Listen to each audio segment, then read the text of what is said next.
qué bien todo el mundo que se está uniendo a este Edinumen en directo. Creo que es ya la tercera vez, hola Alicia, la tercera vez que se hace.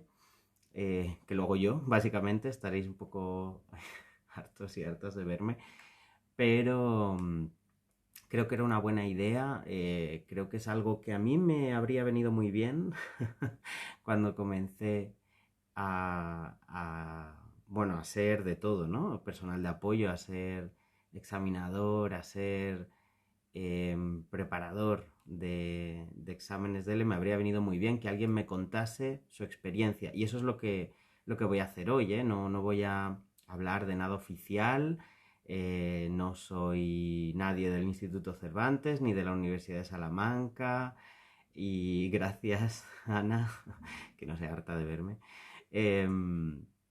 No soy nadie de la Universidad de Salamanca ni del Instituto Cervantes, por lo tanto no voy a hablar desde la oficialidad, sino desde la experiencia. Y también quiero que si alguien pues, tiene alguna pregunta basada en su experiencia o en querer tener más experiencia, pues yo lo contestaré siempre desde el punto de vista, pues eso, que llevo desde 2015, que pueden ser muchos, pocos años, no sé qué os parece, siendo examinador. La verdad es que lo que sí que llevo es desde que comenzó la ley, la legislación que obligaba a tener como mínimo un DLA2 aquí en España para tener la nacionalidad, pues justo desde esas fechas, noviembre de 2015, yo comenzaba a ser examinador oficial, empezaba a ser personal de apoyo y también, bueno, un poquito antes quizás, pero por esas fechas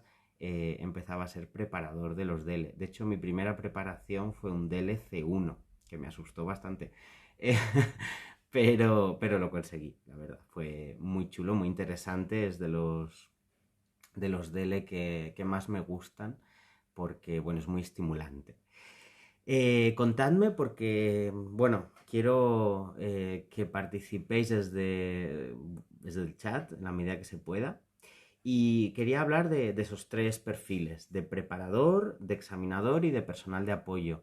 Un poco, pues hablando de mi experiencia, dando algunos consejos que a mí me habrían venido bien o que yo he puesto en práctica, algunos han funcionado, otros no.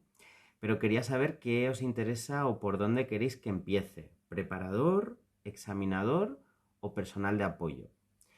Preparador sería la persona que prepara, que no tiene por qué ser siquiera examinador oficial, sino que tiene unos cursos de preparación para el examen DELE, da igual el nivel. Yo he preparado pues desde A2 hasta C1, me parece.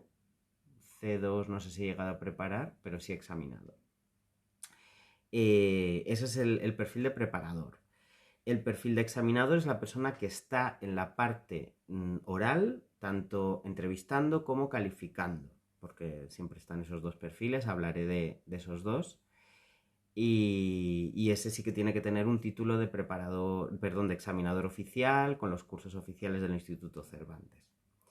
Y personal de apoyo es más la persona que está bien en los orales recogiendo a la gente en la biblioteca y explicándole cómo funciona la parte oral, o bien en la parte escrita vigilando pues, que todo esté claro, que la gente no hable durante el examen, y eso tampoco es necesario una titulación oficial, pero también he ejercido de ello y sigo ejerciéndolo en la escuela que confía en mí, ¿no? Para hacerlo, porque me llaman en cada convocatoria.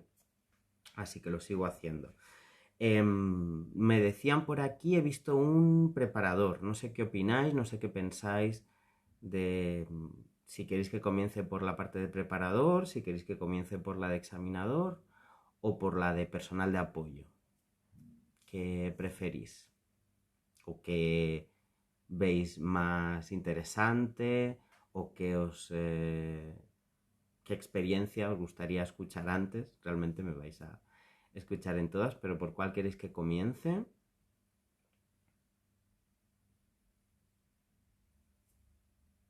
Tenemos preparador también. Mira, también tenemos examinadora por aquí, muy bien. Preparador, ¿no? Parece que va de momento va ganando, si fuera una competición.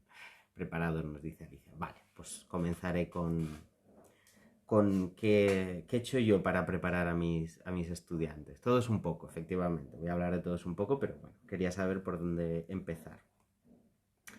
Voy a ir a la parte de preparador. La verdad es que, como decía, para ser preparador no hace falta tener un título oficial de examinador, no hace falta siquiera haber examinado, aunque es recomendable. Lo que sí hace falta es, bueno, bien ser autónomo y tener tus propias clases y ofrecerte como preparador, o bien estar dentro de una escuela y que una de las partes de la clase sea preparación de exámenes. La verdad es que yo tengo un muy buen recuerdo de la preparación de exámenes, y también un recuerdo un poco amargo en algunas ocasiones. Hay gente que se jugaba mucho. Yo he estado en clase con gente que lloraba porque, por ejemplo, no se le daba bien distinguir entre e I, ¿no? En el caso de arabófonos ocurría mucho. Se estaba jugando mucho con ese examen, esa persona, y tenía mucha presión encima. Por lo tanto, pues como en todo, ¿no? Pero en la preparación todavía más, porque tienes una conexión muy directa, o debería ser así, con los estudiantes y candidatos al DELE. Hay que tener mucha empatía, ¿no? Con qué se está jugando esa persona, que a lo mejor es gusto, a lo mejor no. Pensad que en el caso de España, el A2 sirve para la nacionalidad, pero no solo para la nacionalidad, sino muchas veces para irte a otro país donde hay parte de tu familia y no puedes irte si no tienes una nacionalidad europea. El B1 es lo que se les solicita, por ejemplo, a los taxistas para tener su licencia oficial. Que yo sepa, el B2 sirve, por ejemplo, para poder entrar en muchos de los másters oficiales, por lo tanto es un requisito académico. El C1 se le está pidiendo a los profesionales médicos para que puedan pasar el MIR. Entonces, bueno, hay diferentes causas por las que una persona puede estar preparándose para un examen DELE. Yo ahora tengo un estudiante que no me dijo nada y se compró el cronómetro pero el C1, yo tengo aquí el C2, no me dijo nada, se lo preparó con este libro y bueno, lo aprobó. Hace poco me mandó las notas, estuve muy contento y le dije, pero por favor, ¿cómo no me has dicho nada? Que te podría haber ayudado. Y él decía que quería que fuese una sorpresa. Ahora estamos con el reto del C2. Ahora sí le he dicho vamos, que cuente conmigo, así que vamos a empezar a preparar con el DLC2. Mira, nos dice aquí Eliana, que es examinadora y prepara un C2, que lo aprobó y está más que contenta. La verdad es que alegra muchísimo eso. Y ojalá pase lo mismo ahora, porque ya desde el principio mi alumno me está diciendo que no lo ve, no lo ve. Entonces hay que hacer una labor muy empática.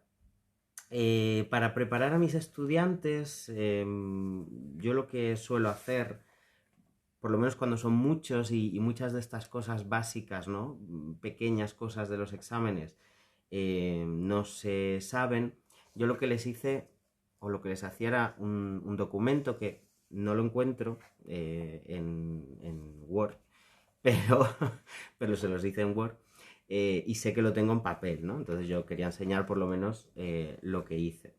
Y una de las cosas interesantes era que les daba esos consejos que no aparecían por ahí, ¿no? Por ejemplo, pues que no se permitía comer y beber, que debían tener, si tenían agua, porque algunos llevaban agua y es muy normal beber agua como ser humano, sobre todo si el examen es muy largo, que pusieran el agua debajo, en el suelo, no en la mesa, o no cerca de los papeles del examen.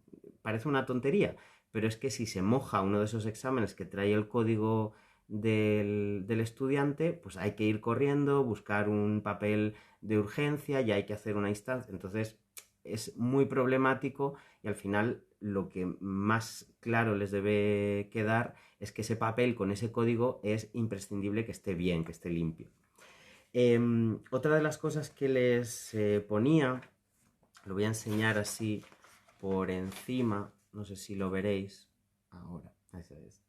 es un cuadro de simulación del tiempo, porque una de las cosas más importantes de los DELE, de los exámenes en general, es el control del tiempo. Seguramente lo veréis un poco al revés, no pasa nada. La clave es que en cada tarea yo les daba una simulación de más o menos cuánto tenían que tardar y que si en la tarea 3 les decían falta, esto es un ejemplo, 35 minutos o 30 minutos, iban por la tarea 3, significaba que probablemente iban bien de tiempo. Si no, tendrían que acelerar un poquito más. Es decir, siempre hay que, digamos, entrar en estrategias del control del tiempo, del autocontrol, sobre todo en la parte de lectura y más aún en la parte escrita, en la parte de escritura, de expresión e interacción escrita. ¿Por qué? Porque esa es la parte donde más se puede ir el tiempo si uno no se da cuenta. Entonces la preparación, y por eso me gusta el nombre del cronómetro, se basa en el tiempo, en el control que tiene un estudiante del tiempo. También, obviamente, las tareas, ¿no? Qué debe hacer, qué debe buscar, cómo debe, digamos, apañárselas para encontrar soluciones. Yo siempre les digo que en cada tarea tienen que saber, en general, qué tienen que buscar. Es como un juego, ¿no? Un juego de, pues aquí tengo que buscar la información más importante, ¿no? Les digo, os doy ejemplos. Comprender la idea principal o la idea general, y comprendiendo eso, pues ya se pueden resolver. También tenemos extraer la idea principal o identificar la información específica, o otras tareas son de extraer ya la información específica. Otra es completar párrafos. Ese es el objetivo de este juego, entre comillas, ¿no? Esta tarea en realidad va a ser como un juego de... no sé si escape room, ¿no? Porque... pero si la completas, no te van a decir todavía si lo has hecho bien, pero por lo menos tú vas a tener esa idea, esa satisfacción de decir, bueno, por lo menos sé qué tenía que hacer y cuánto tiempo tenía para esto. No sé si lo he hecho bien o mal, lo he intentado, he dado lo mejor de mí, pero sé que puedo controlar el tiempo y que puedo controlar qué tengo que hacer, qué buscan, qué esperan de mí. ¿Vale?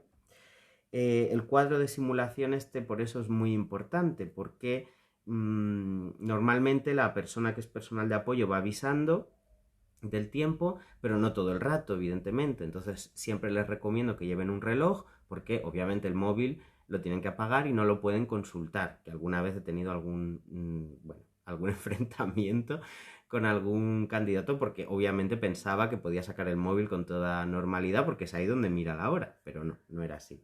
Y no siempre en todas las salas hay un reloj, así que es importante saberlo. Una de las cosas en las que más incido como preparador, quizá porque no lo pueden preparar tanto de manera autónoma, pues es en las partes de expresión, obviamente. En la parte de expresión e interacción oral, les doy unas pautas muy concretas, porque en este caso sí que yo soy examinador y por lo tanto sé cuál es ese procedimiento. Entonces les digo cosas tan básicas como: al entrar a la sala de examen, saluda. Hay gente que los nervios le pueden, ¿no? No lo hace, está un poco en otro mundo, entonces saluda, tranquilo. Es una persona lo que tienes delante y te va a hacer preguntas al principio. Y les digo, esas preguntas no forman parte del examen. Algo que mucha gente cree que ya está en el examen, nada más entrar, y que todo lo que diga desde el minuto 1 va a ser evaluado, y no, la primera parte pues es de calentamiento, como sabemos, pero claro, eso lo sabemos los examinadores, quizá no lo sepa el candidato, y prepararle también es prepararle para saber en qué parte va a ser evaluado, en qué parte no. Mira, aquí nos dicen que una examinadora también ha sido personal de apoyo, efectivamente. Les doy claves como en qué tareas tienen que hablar solos o solas, en qué tareas tienen que interactuar, obviamente, ¿no? Es algo que sí que prepararemos a nuestros estudiantes para eso, pero me he dado cuenta como examinador también que mucha gente viene sin saber realmente qué tiene que hacer y dónde, simplemente se presenta, y eso lo que hace es que esa parte del principio, que nos dan 15, 20 minutos, a veces media hora, depende del nivel, para preparar el examen oral, pues lo desaprovechamos totalmente y eso es lo que muchas veces hace que se falle o que no se saque todo el partido de uno en esa parte del examen oral. O sea que, bueno, es muy, muy importante preparar en esto. Y otra de las cosas importantísimas, yo les hacía además, bueno, aparte de ponerles el sistema de evaluación, les ponía un ejemplo como aparece realmente en el oficial, ¿no? En el documento oficial de los DELE aparece cómo se evalúa, pero claro, muchas veces ven números, no entienden y yo les explicaba de manera precisa pues que tienen dos bloques, ¿vale? El bloque de partes escritas, que sería comprensión de lectura y expresión e interacción escritas, y otro bloque que es el de oralidad, ¿no? La comprensión auditiva y la expresión e interacción oral. Eso en la mayoría de niveles. Y claro, una de esas cuestiones es cómo se le va a evaluar para saber pues dónde incidir más o dónde menos. Uno de los casos que más me llamó la atención, y eso ya sería más de personal de apoyo, estoy un poco mezclando, pero yo como personal de apoyo les expliqué todas las tareas que tenían que hacer en la parte de expresión e interacción escritas en un nivel C1. Entendí que todo el mundo había comprendido, ¿no? las tareas, les puse la audición, realizaron esas dos tareas. Me parece que en el nivel C1 sí eran dos, no sé si ahora sí 2 o 3, porque me lío siempre con el A2 que hago mucho más. No sé si me lo podéis confirmar. En el C1 me parece que son 2 tareas. Pues ella, esta candidata, una candidata, hizo solo la primera tarea. Y durante todo el tiempo que tenía para prepararla, bueno, digamos para planificar, para escribir, lo usó para una sola tarea. Y cuando ya le dije queda un minuto, nos dijo, y ahora nos das tiempo para la siguiente, ¿no? Y digo, no, no, queda un minuto para todo. Se llevó las manos a la cabeza, empezó a llorar, no entendía bien qué había pasado. Y bueno, ahí entendí que no había sido un fallo del personal de apoyo, es decir, un fallo mío, porque todo el resto de candidatos sí habían entendido la instrucción, ¿no? Pensé, jo, igual me he equivocado, he dicho mal esto o lo otro, pero no, todo el resto de personas, todo el resto de candidatos habían entendido perfectamente que tenían todo ese tiempo para una sola tarea. ¿Por qué digo esto? Porque luego vino a mí y me preguntó que si se presentaba la parte oral, porque total ya había suspendido, ¿no? Y le dije, pues no lo sé, no te puedo decir si ha suspendido o no, porque no tengo ni idea, pero lo que sí sé, y entonces le expliqué que unas tareas, unas pruebas se cruzan con otras. Es decir, el grueso, o sea, lo máximo que pueden sacar, obviamente es 100, y el mínimo es 60, pero 60 no en todo, sino repartido. Es decir, si tuviéramos una comprensión de lectura muy, muy buena, y una expresión escrita donde sí que ha fallado porque pues he perdido una tarea, podría aprobar, porque si tiene una parte de comprensión de lectura muy buena, o sea, con a lo mejor 24 de 25 puntos, y una parte que a lo mejor tiene, pues en lugar de 25 tiene 6 puntos, imaginad que es muy mala o solo se le puede corregir una parte, pero tiene 6 puntos. Podría aprobar si esa otra parte de la oralidad también está bien. Y eso hay que decírselo, es decir, animarles, y por suerte esta candidata fue a la parte oral pensando, bueno, madre mía, la que he liado, pero sí que por lo menos tenía esa idea de que podía probar.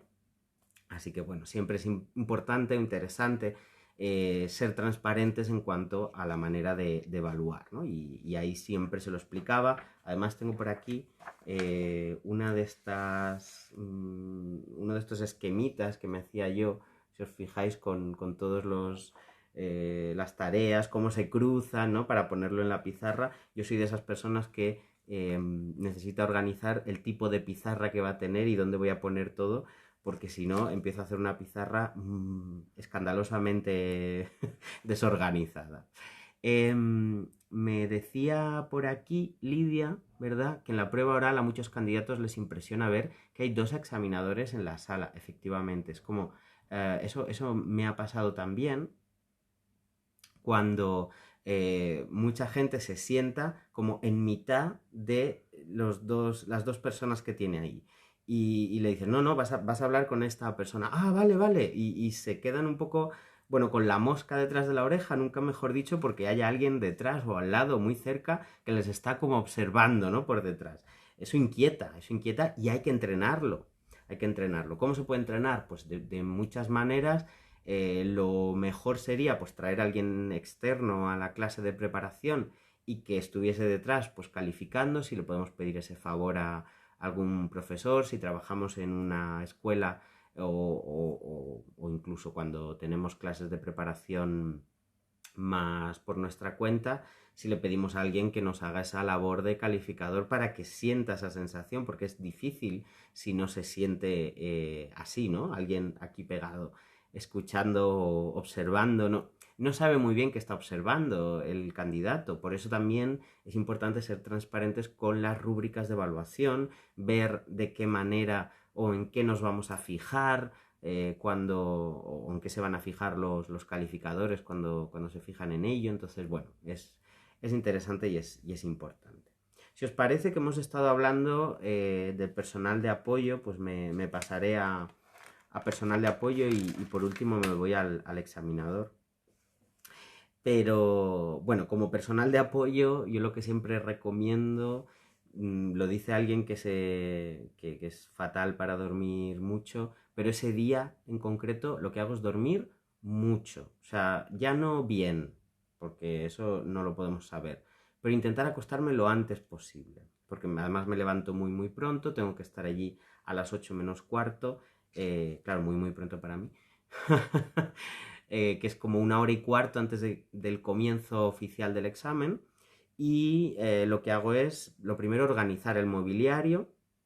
Eh, Uno de los consejos que más me sirvieron fue poner posits con los números, los últimos números de registro de los estudiantes y que estén en forma de serpiente, en forma de S. Es decir, si tengo, pues imaginado que tengo 6 mesas, ¿no? Pues lo pondría por aquí, 1, 2, 3, 4, 5, 6, así, en forma de serpiente que va por la clase, porque luego la parte de recoger el material o de volver a dar material se hace mucho más fácil, mucho más fácil también para organizar después todo el papeleo, ¿no? Cuando tenemos 6 candidatos, pues bueno, no está mal, que eso me ha pasado hace poco, tenía justo 6, pero he llegado a tener 72 en la misma aula y aquello era, para mí solo, y aquello era una locura, la verdad. Poner posits. Poner las instrucciones escritas. Yo tengo por aquí también, como os dije, necesito ponerme pues esas instrucciones que voy a hacer en la pizarra, que voy a poner en la pizarra, tenerlas bien claras para que sea llegar y escribir. Muy importante tener en cuenta las horas y también si se retrasa algo del examen, que me ha ocurrido, pues por lo que sea, porque en alguna ocasión vino la policía para mirar los documentos, ¿no? Que realmente la gente fuese la que dice ser, pues eso retrasa mucho más la entrada, la cola y hace que efectivamente pues no tengamos el comienzo a las 9 de la mañana como debe ser. Pues eso hace que se retrase todo, pues eso hay que reflejarlo en la pizarra para que en todo momento los estudiantes sepan que van a tener el mismo tiempo, solo que se retrasa un poquito más. Les pedimos disculpas, sabrán perfectamente que no es nuestra culpa. Y luego que quede muy muy claro pues qué va con lápiz, qué va con bolígrafo, ir avisando cada cierto tiempo, yo me suelo calcular pues a la mitad o así, aviso, o cuando faltan pues no sé, un 60% del tiempo, voy avisando. También cosas que hago, es que hago muchísimas cosas, lo tengo todo como muy sistematizado. Antes de entrar, probamos la audición. Me ha ocurrido en alguna ocasión, he tenido esa experiencia, que no funcionaba el audio y he tenido que leer la transcripción. Esto puede pasar, no hay ningún problema. Bueno, no y sí, porque cuando yo tuve que leer la transcripción no había mascarillas. Pero ¿qué ocurre ahora? Ahora ocurre que con la mascarilla pues obviamente no es igual, la lectura de esa transcripción. Y puede haber quejas, efectivamente, no tenemos eso tampoco la culpa, pero puede haber quejas y ahí es donde vamos a intentar al máximo posible que si funciona algo, una solución intermedia, lo hagamos. A lo mejor tenemos un móvil con con un altavoz más grande, podemos reproducirlo por otro medio, buscar una solución, ¿vale? La lectura, claro, la lectura de transcripción a los estudiantes les gusta más porque es audiovisual, pueden verte cómo mueves la boca y, en fin, es otro mundo, ¿no? El tema de que no es lo mismo escuchar que escuchar y ver, sobre eso habría mucho que hablar, pero vamos a intentar no leer esa transcripción. Suelo repartir las hojas de respuestas, el lápiz, doy entrada a los candidatos sin tocar sus documentaciones, pero tengo que mirarlas. Y un consejo que a mí me sirvió también fue, antes de pedirles la documentación, pedirles los 3 últimos números de su matrícula, el 037. ¿Por qué? Porque si estamos un rato largo buscando el apellido que coincida con el nombre, no. Lo que vamos a buscar es ese número nos va a llevar al nombre y ahí sí que podemos cotejar con la documentación. Yo he visto compañeros míos que hasta que no se han dado cuenta de esta cuestión, pues han estado, a ver, no te encuentro, ¿cómo te llamas? ¿Cuál es tu apellido? No me sale igual. Ah, sí, aquí está, estaba debajo. Entonces tardan un rato, que ese tiempo es oro, porque si se nos acumula, por ejemplo, una cola de personas esperando para entrar, bueno, pues al final se desesperan un poco más. Hay que entender como personal de apoyo también que son personas que probablemente se están jugando mucho, probablemente no saben ni a lo que se van a enfrentar, sobre todo en la parte del DLA2, no cada vez más en el B1 también, pero no saben a lo que se van a enfrentar. En alguna ocasión he tenido que ser personal de apoyo de una A1 y ha sido todavía más duro porque era gente que se dio cuenta o al rato o cuando hubo descanso que ese no era el nivel que se le pedía, que estaban haciéndolo erróneamente, alguien les había informado mal porque ese no era el nivel para la nacionalidad. Entonces, bueno, pues en esa ocasión tienes también que calmar los ánimos, decir que pregunten abajo, en fin, es un poco lío, pero personal de apoyo también es, por eso lo de dormir mucho, tener una mente muy fría, muy, bueno, dispuesta a encontrarnos lo que nos tengamos que encontrar y eso es parte, ¿no? de ese trabajo.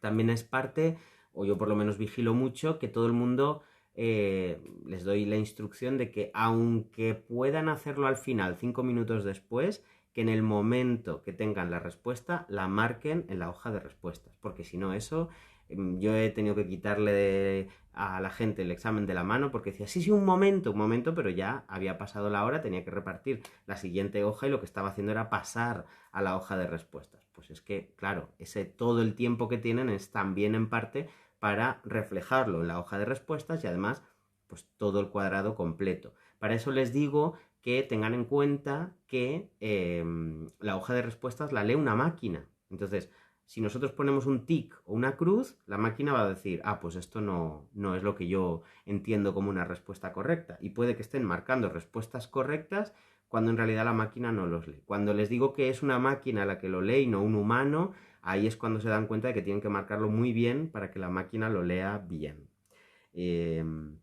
Al contrario que ocurre en la parte de expresión e interacción escrita, que les digo, aquí sí que lo lee una persona, un ser humano, así que cuanto más clarito esté, cuantos menos borrones, cuantos menos esto va aquí, esto va allá, y todo esté más, claro, mejor valoración tendrá el calificador, aunque sea una valoración más subjetiva de, qué clarito y qué bueno es esta presentación, pues eso ya influye.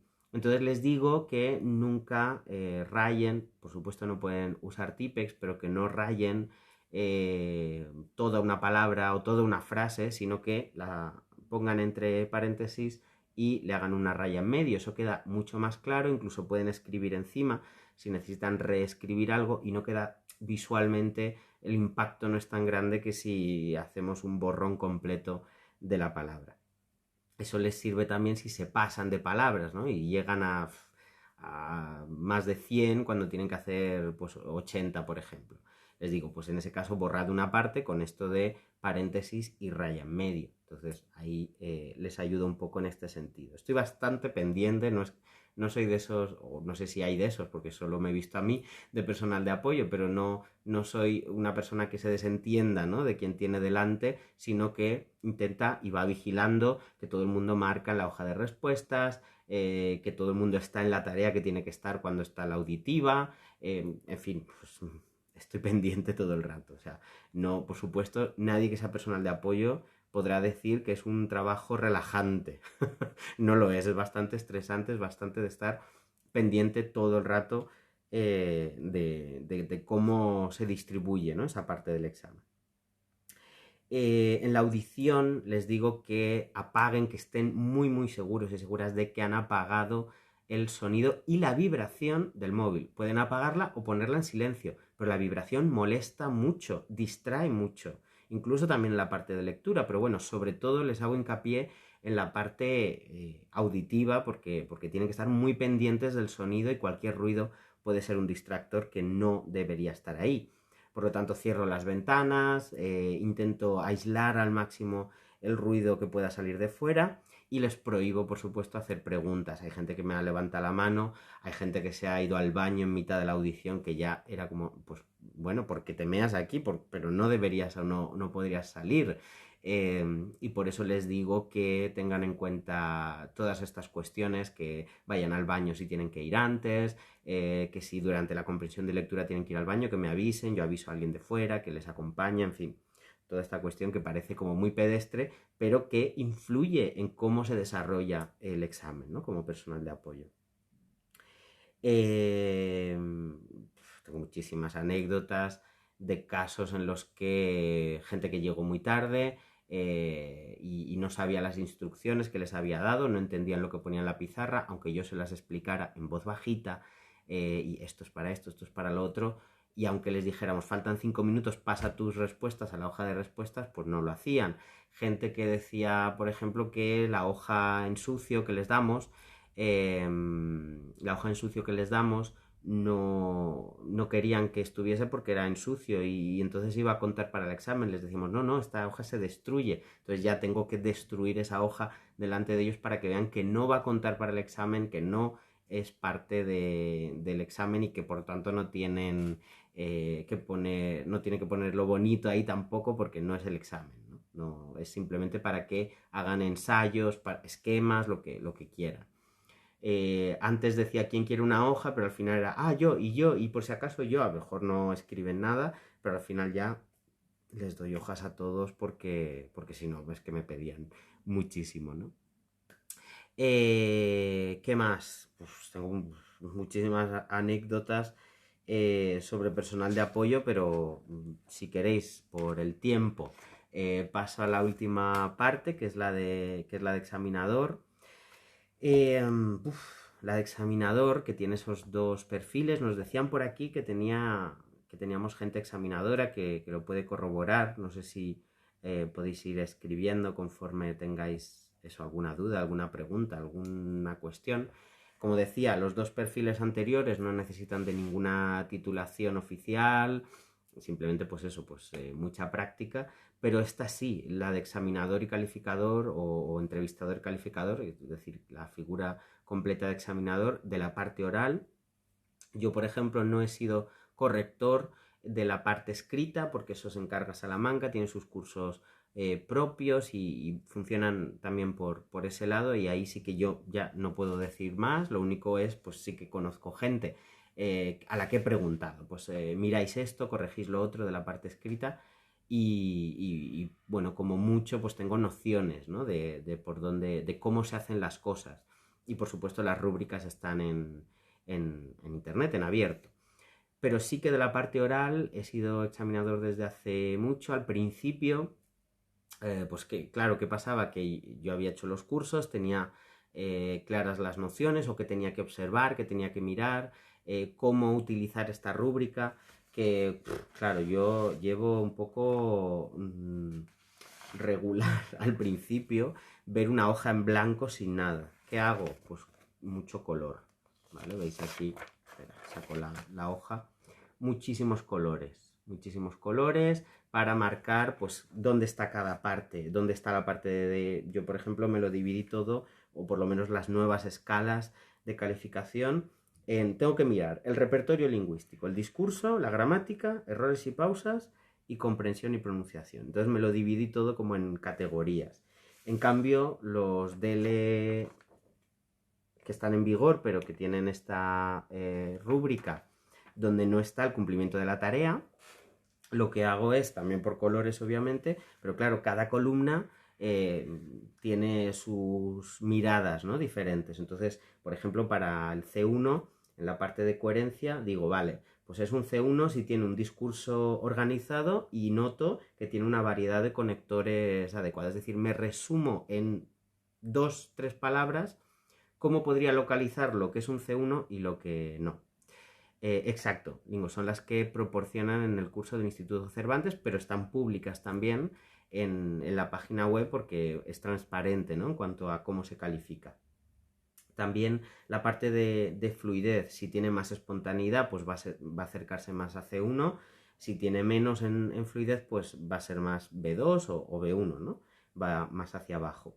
Si, por ejemplo, introduce matices de significado, matices de actitud en la parte de pronunciación, en la parte de entonación, pues también forma parte de esa rúbrica, ¿no? Como, vale, esto es un C1. También, por ejemplo, en corrección me parecían descriptores quizá demasiado generales, quizá no concretaban, entonces, bueno, entendí más o menos en el curso que ya deben conocer y usar al menos todos los elementos verbales. Conocer y usar más o menos. No quiere decir que no puedan cometer errores, sino que los errores, y bueno, ya si los corrigen, pues se van hacia arriba, pero los errores que cometen pues son puntuales, que no son sistemáticos, y en cuanto veo un error más sistemático, pues ya me salta la alerta de cuidado, que esto un C1, C1, C1 no va a ser. O el vocabulario, ¿no?, que si es elevado, si es formal, si tiene matices de significado. Recordemos que en el C1 pues no hay preguntas sobre la parte más coloquial. Entonces, bueno, ahí ya depende. Pero sobre todo, ¿qué recomiendo? Colorines. Colorines. Yo por lo menos me aclaro mucho más, lo veo antes. Por ejemplo, en las nuevas escalas te ponen algunos ejemplos de conectores o algunos ejemplos de estructuras relativamente sencillas. El futuro, perífrasis frecuentes, todo eso me lo pongo con otro color para que al momento de mirar la escala no tenga que leerla de nuevo todo el rato para ver si es un 3 o es un 2, o es un 2 o es un 1, sino que con un golpe de vista pues a mí me ayuda a verlo. Entonces, bueno, yo suelo usar mis propias escalas, en el sentido de mis propios papeles subrayados. Exacto, gracias. Haribo desde Florencia, Italia, pues nos confirma que también los colores pues les sirven, ¿no? Claro, toda esta parte también la uso para la parte de examinador. O sea, ahora estaba hablando desde el punto de vista calificador, perdón, desde el otro punto de vista, desde la parte de entrevistador. Pues, por ejemplo, los textos que son muy largos, a partir del B2 no tanto, el B2 es más asequible, pero a partir del C1 y el C2, para mí es muy necesario tomar notas, poner otra vez colores en los textos concretos en los que se va a trabajar. ¿Por qué? Porque les vamos a preguntar sobre ellos, les vamos a preguntar, pues, qué piensa el autor, les vamos a preguntar qué punto de vista tiene, vamos a hablar de temas, pues tengo aquí, por ejemplo, conectar algunos temas con la posguerra, conectar algunos temas con las necesidades analógicas y digitales, con, en fin, elementos que son de alto nivel, que son de niveles altos, y por lo tanto necesito haber leído muy bien ese texto, haberle sacado todo el jugo, haber hecho como una especie de comentario de texto interno, aunque no sea tal cual, pero yo no puedo llegar al examen de un nivel C1 sin haber leído el texto y simplemente escuchando al interlocutor, entre otras cosas porque entonces las preguntas no van a sacar todo ese potencial que puede tener el estudiante. Es decir, que para mí, mi labor o mi función como entrevistador, no como calificador, sino como entrevistador, es intentar darle todas las oportunidades posibles al candidato para que saque todo lo mejor que sabe para hablar en español, ¿vale? Porque si yo le doy pocos incentivos a ese estudiante, si es tímido, no va a sacar todo lo que puede sacar. Pero si es tímido, eso no se evalúa, no estamos evaluando la timidez. Pero claro, la timidez puede llevar a no hablar o a hablar menos de lo que sabría hablar. Entendemos, ¿no? Este concepto. Entonces hay que sacar mucho del estudiante, hay que tirar de ese hilo, ir buscando por dónde o qué temas pueden ser más interesantes en minutos, esto en minutos, para ir sacando muestras de lengua, que es al final lo que necesita la persona que está calificando, mucha muestra de lengua. A lo mejor el candidato dice 4 palabras, las dice fantásticamente, pero claro, necesitamos verle en muchas situaciones, por eso las pruebas son diferentes, ¿no? En algunos casos tiene que hablar solo, en algunos casos tiene que interactuar, en algunos casos tiene que primero hablar solo y luego interactuar, tiene que resolver un problema, entonces, bueno, todo eso son simplemente inputs, situaciones para sacar lo mejor de sí al estudiante. En ese sentido es que, claro, hay muchísimo, muchísimo que hacer. También, para mí como calificador, es ser parte del trabajo emocional. Quiero decir, yo me he encontrado gente que le daban ataques de ansiedad en mitad del examen y he tenido que tranquilizar, parar el examen, darle agua, volver a empezar. Entonces, bueno, ha sido muy duro en esas circunstancias, pero se ha podido. Hay que calmar mucho al estudiante. Yo la frase que uso siempre es, ¿te han explicado cómo funciona el examen? Y entonces hay gente que me dice sí, hay gente que me dice, bueno, más o menos, hay gente que me dice sí, abajo algo me han dicho. Entonces yo siempre, da igual, sepan o no, les digo, no te preocupes, yo te voy guiando, ¿no? Que vea en mí una persona aliada en ese examen, exacto, la empatía. Utilizar una guía humana para ese examen, que sepa que no estoy juzgando su manera de hablar o su manera de ser, simplemente le estoy guiando para que, bueno, vaya conversando, vaya hablando, y eso es complicado, ¿no? Porque siempre te va a ver como una figura de autoridad, en algunas ocasiones pues les cuesta hablarte de tú.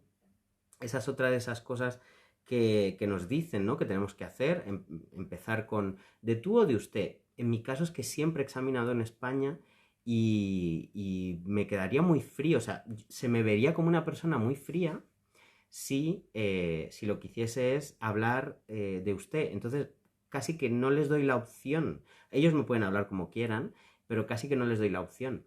Les hablo directamente de tú para intentar conectar, para que vean que no hay una distancia muy grande en la formalidad. Es formal, pero de tú, ¿no? Para mí, el tú o usted, aunque marca formalidad, también marca mucha distancia, ¿no? En el caso de usted. Y de hecho van a poder practicar la parte de usted en muchas ocasiones.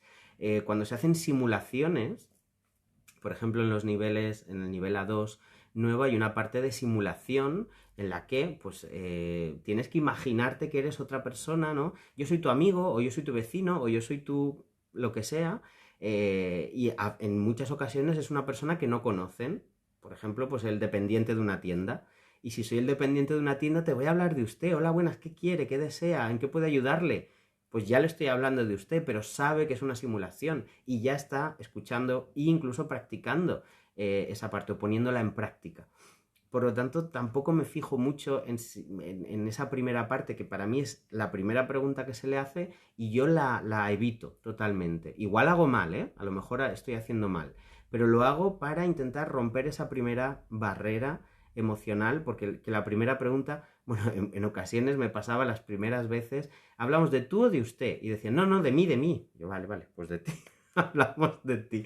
Claro, no, es que ni siquiera entendían en muchas ocasiones la pregunta. Y esa es otra de las cosas que me he dado cuenta, que no es lo mismo examinar en unos sitios o en otros. Los candidatos son muy diferentes. La intercomprensión que vamos a tener si trabajamos en un lugar de no inmersión, donde entendemos perfectamente a estos estudiantes y no suponen un reto, ¿no? En la comprensión que tenemos de ellos, pues claro, vamos a entenderlos mucho mejor.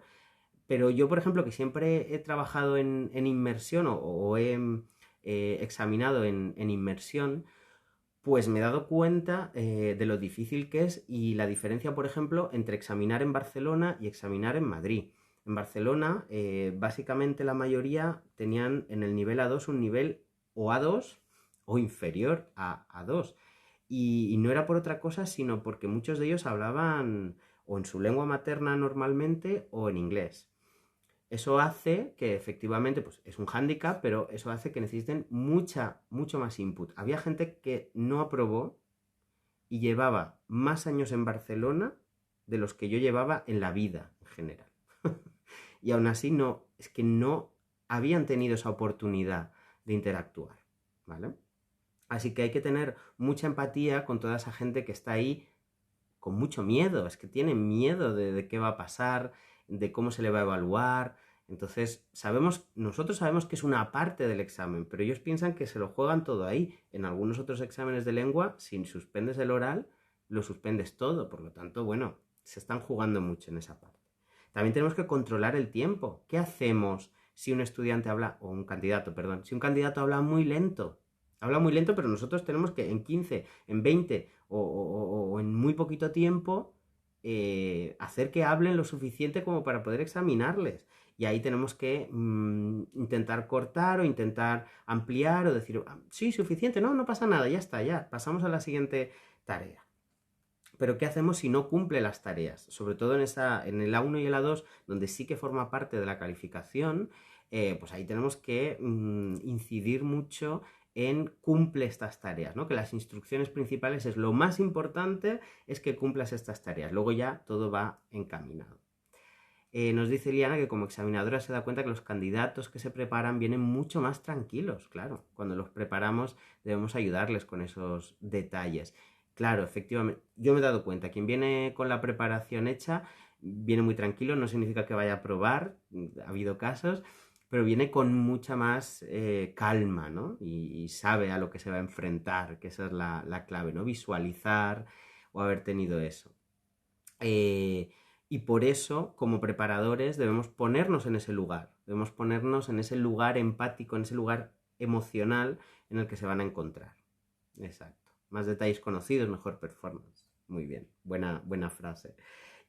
También esto vale para preparadores y vale para preparadores, pero desde el punto de vista del calificador, a mí algo que me llamó la atención, igual es porque es mi tema, el de la pronunciación, pero que es de vital importancia poner el foco en la pronunciación, no por nada, sino porque si no, la persona que está calificando no se entera. Yo me he dado cuenta a veces con mis compañeros y compañeras de calificación, que cuando yo era calificador, me enteraba de unas cosas y cuando el otro era entrevistador, se enteraba de otras. Y a veces decíamos, pero tú te has enterado de algo. Sí, más o menos se comunicaba.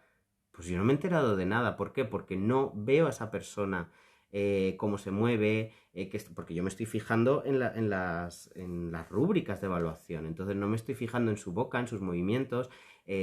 Casi no me estoy enterando de qué está diciendo, sino de cómo lo está diciendo, ¿no? Me estoy fijando más en eso y por eso la parte de pronunciación, la inteligibilidad es importantísima en ese caso, porque necesito solo, es como si yo estuviera como calificador haciendo una comprensión auditiva, entonces necesito que esa comprensión auditiva sea muy clara.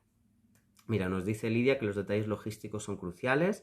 Si vienen sabiendo de antemano lo que tienen que hacer, están más tranquilos y se concentran mejor, efectivamente. ¿Qué ocurre? Que muchas veces vienen pensando que, bueno, yo ya sé hablar español. Sí, y perfectamente. Pero de ahí a saber pasar un examen son dos cosas diferentes, ¿no? Por eso me gusta mucho el concepto que tiene, ya decía, este libro del cronómetro que voy a usar con mi estudiante ahora de nivel C2. Y bueno, ahora hemos sacado uno nuevo, el crono A2, ya no es el cronómetro, es el crono, vamos a ir cambiando un poquito esa parte, donde hay mucha parte, primero, de estrategias del examen, de qué nos vamos a encontrar, de cómo vamos a proceder. Muchas veces, fijaos, tenemos aquí, tengo delante porque lo tengo en ebook, por ejemplo, antes de la prueba de expresión e interacción escritas, ¿cuánto tiempo dura esta prueba? Esto se lo pregunta al candidato.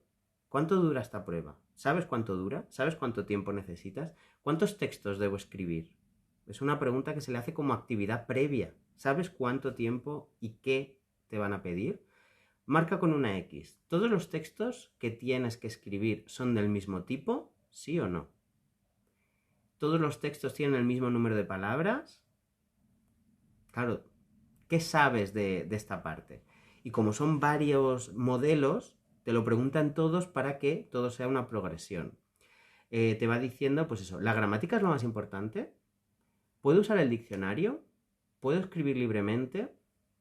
Son este tipo de preguntas de reflexión previas que nos van a ayudar a lanzarnos con más conocimiento. Porque si nos lanzamos directamente, esto, claro, podéis decir, bueno, es como el carnet de conducir. Bueno, pues no es como el carnet de conducir. Yo creo que no es igual. Obviamente es un examen, pero el practicar, practicar y practicar sin tener una guía de estrategias sobre todo del tiempo. Mi estudiante, por ejemplo, hizo el otro día el modelo que tiene el Instituto Cervantes en la web. Hizo ese modelo y le dije, ¿qué tal ha ido? Dice, pues mejor de lo que pensaba, esta parte ha ido muy bien. Digo, ¿pero te controlaste el tiempo? Dice, no. Digo, pues entonces tenemos que repetirlo. ¿Por qué? O sea, con otro modelo. Porque si no has controlado el tiempo, claro, si a ti te diesen infinitas horas o no te digo cuántas horas, 2 horas, 3 horas para hacer una tarea, pues yo la voy haciendo, si bien, bien, si mal, mal, pero no me fijo en eso. Y eso es la clave del examen, entrenarte no solo, como decía al principio, en dónde tengo que encontrar lo que me piden, sino cuánto tiempo tengo para ello. ¿Cuánto tiempo tengo para ello? Y la gestión del tiempo no es nada fácil, porque es muy, muy fácil irse a otro mundo, irse a otro planeta y no centrarnos en, vale, tenemos este tiempo para esta tarea. Yo, claro, eso lo aprendí en selectividad, donde tenía hora y media para hacer algo que era imposible o casi imposible hacer en hora y media. Si no estabas tan concentrado que nada te podía distraer, ¿no? Y siempre hay distracciones, siempre, pues que si hace calor, que si hace frío, que si suena un móvil, que si se pasea por al lado la persona que está vigilando. Entonces, el nivel de concentración también se tiene que entrenar con el tiempo, con el tiempo. Eso es por lo menos el consejo que a mí me ha servido siempre. Bueno, queda nada, 5 minutos, porque esto se corta en cuanto pasa una hora. He tenido aquí el cronómetro, bueno, aparte de este cronómetro, claro, el cronómetro del tiempo. No sé si tenéis alguna pregunta adicional que pueda, bueno, responder fácilmente, pero yo creo que más o menos los temas que quería tratar, sobre todo eso, yo me he hecho una guía aquí visual de qué me hubiese gustado a mí saber antes de enfrentarme a estos 3 perfiles: preparador, examinador y personal de apoyo. Muchísimas gracias también a la gente que ha estado participando, que he visto por ahí, que a mí me ayuda mucho saber que hay gente detrás de esta pantalla y sobre todo que hay gente pues que también ha tenido esas experiencias y que bueno, que les pueden servir estas que he tenido yo. Como sabéis, esto se queda grabado 24 horas, así que bueno, si alguien lo quiere ver desde el principio o sabe de alguien que le puede interesar, pues que le pase la cuenta, que nos sigue, efectivamente, Alicia, que nos siga en @edinumen, aquí en Instagram, y entonces podrá tenerlo. Nada, gracias a todo el mundo que está aquí escuchándome a mí hablar de mis batallitas, en realidad de mi anecdotario. Y la verdad es que ha sido un enorme placer. Muchas gracias. Gracias, siempre muy claro. Intento ser organizado porque si no me voy a otro mundo. Pero bueno, todo lo que tengo por aquí atestigua que son unos años de experiencia ya. Así que cualquier pregunta que tengáis, pues me podéis escribir a Aarón, con 2 As, ¿eh? No sé cuántos correos habrá en el limbo de un Aarón sin A, pero aaron con dos as, punto pérez, @edinumen.es, ese es mi correo. Podéis escribirme para saber más pues, sobre el crono nuevo, sobre el cronómetro, sobre estrategias de preparación, en lo que os pueda echar una mano, pues aquí estoy. Para eso era este Edinumen en directo, para echaros esa mano, ¿vale? Muchas gracias de nuevo. Saludos. Saludos. Muchas gracias, Alicia. Chao.